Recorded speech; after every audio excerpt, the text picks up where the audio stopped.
नमस्कार, बहुत स्वागत है आपका। आप देख रहे हैं ग्रांड ज्योतिष सीक्रेट। जीवन में संघर्ष कितना है, जीवन में खुशियाँ कितनी है, भाग्य कितना साथ देगा, सब कुछ हम आपके नाम से, राशि से या फिर आपके जीवन के जो आपके भाग्यांक है, जन्मांक है, उससे भी जाना जा सकता है।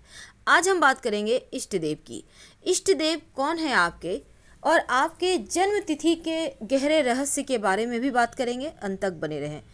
देखिए, जीवन में संघर्ष एक सतत प्रक्रिया है और लगभग सभी को करनी ही पड़ती है।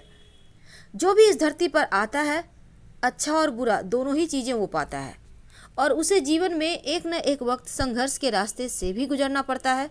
अब व्यक्ति हो या जानवर हो, मनुष्य हो या देवता हो, सबको जीवन में कष्ट है, लेकिन सहनशील धैर्यवान बने रहने के लिए ये भी जरूरी है।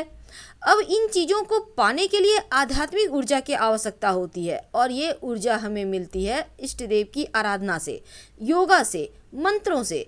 लेकिन अगर आप सही इष्ट देव के शरण में, जैसे कि आपके जो राशि के स्वामी हैं या आपके इष्ट देव आपके जो आपकी तरंग हैं, उनके तरंग से जो इष्ट देव मैच करते हैं, अगर उनके मंत्रों को आप जप करते हैं, आप अपने इष्ट देव को जान जाते हैं, तो आपके जीवन की गति ही बदल जाती है।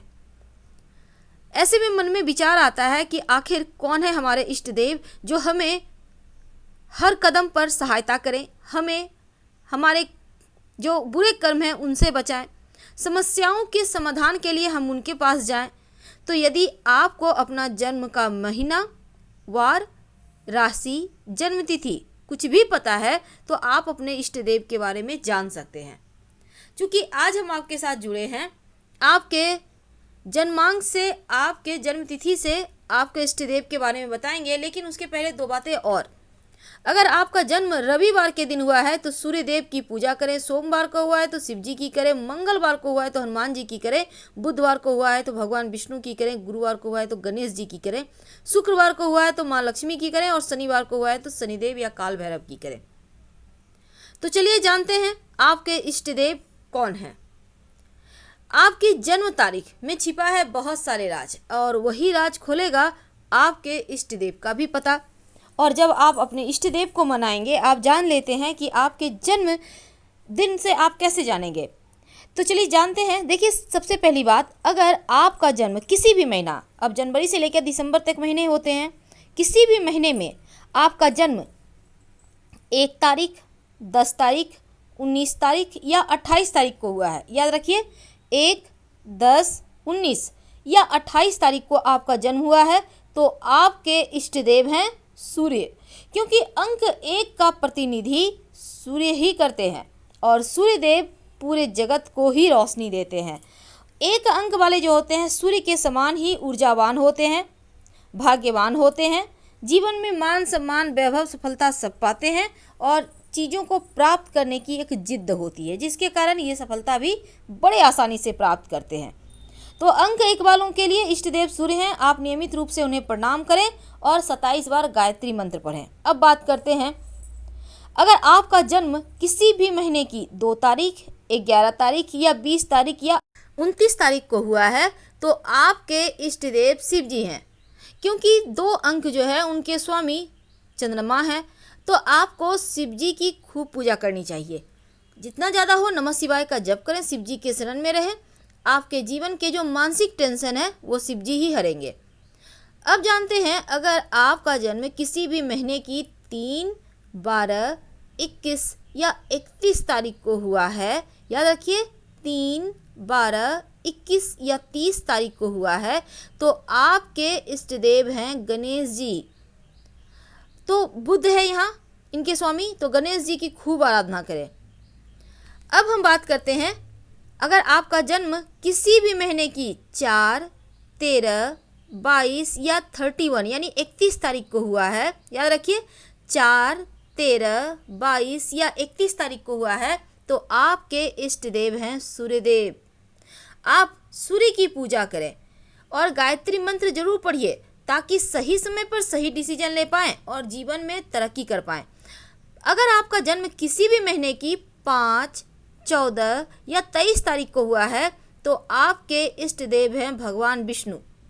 आप भगवान विष्णु की खूब पूजा कीजिए। याद रखिए 5, 14 या 23 तारीख को हुआ है आपका जन्म, तो आपके इष्ट देव हैं भगवान विष्णु। आप उनकी पूजा करें, उनकी आराधना करें, आपके जीवन के कष्ट मिटेंगे। लेकिन अगर आपका जन्म किसी भी महीने की 6, 15 या 24 तारीख को हुआ है, तो आप लोग माँ लक्ष्मी की पूजा करें और शुक्र ग्रह को मजबूत करें, क्योंकि यहाँ पर शुक्र आपके जीवन में सुख, वैभव, ऐश्वर्य सब देता है और आपको शुक्र के ही शरण में रहना है। आप रोज रात में सोने के पहले ओम सुम शुक्राय नमः का जप कर सकते हैं। जिनका जन्म किसी भी महीने की 7, 16 या 25 तारीख को हुआ है, इन लोगों को भगवान शिव और माँ पार्वती दोनों की ही उपासना संयुक्त रूप से करनी चाहिए।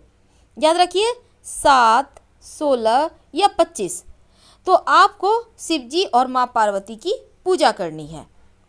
लेकिन जिनका जन्म किसी भी महीने की 8, 17, 26 तारीख को हुआ है, तो आपका सीधा संबंध शनिदेव से है और शनिदेव पूरी तरह से आपके जीवन को कंट्रोल करते हैं। और आप शनिदेव की ही आराधना करें या काल भैरव की आराधना करें तो आपके लिए बढ़िया होगा।